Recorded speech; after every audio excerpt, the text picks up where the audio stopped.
Another thing people didn't learn in school is America helped the communists win World War II. And a lot of these global organizations that are running our life right now and superseding us on social media, and we're told on Facebook we're not even allowed to question sometimes, they were founded by communists too. Take a look. With a simple search, you can find out World War II, the chief allied powers were Great Britain, France, the Soviet Union, the United States, and China. Interesting. So who was the United Nations founded by? 4 months after the San Francisco Conference ended, the United Nations officially began on October 24th, 1945, when it came into existence after its charter had been ratified by China, France, the Soviet Union, the United Kingdom, and the United States, and by a majority of other signatories. Okay, so October 1945. Since we did it with the Soviet Union, who was leading them at the time? Well, look no further than Joseph Stalin. Here's a picture of Winston Churchill, Franklin D. Roosevelt, and Joseph Stalin at the Yalta Conference, February 1945. If you don't know much about Joseph Stalin, let's learn about the Holodomor, where Joseph Stalin starved millions of Ukrainians in a famine. Cruel efforts under Stalin to impose collectivism and tamp down on Ukrainian nationalism left an estimated of 3.9 million dead. This was caused when a dictator wanted both to replace Ukraine's small farms with state-run collectives and punish independent-minded Ukrainians who posed a threat to his totalitarian authority. And that's a communist staple. You own nothing. Private property doesn't exist. The state owns everything, because when the government takes control of everything, oh, you're going to be treated great, they tell you. It's never worked. It's always been a mistake in the past. Just give the government everything and they'll take care of you.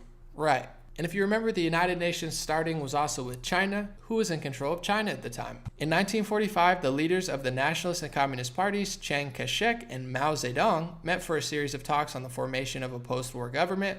So that was right as Mao Zedong was in power and starting to get into even more power, where he went on to kill tens of millions of people. So in my perspective, the United Nations seems very communist in how they like to deal with things. It's not what I want. It doesn't reflect my policies, my politics, freedom, American values, etc. But now social media companies like Facebook and Google will prioritize them over me and will act like they're an authoritative force in which I can't question. And they're right. But I would say they're more of an authoritarian force, and with the help of multiple communists, they were implemented, just like the socialist-founded ACLU, who now isn't even hiding that if you lose more freedom like we did in 2020 than in my entire life, they don't even care.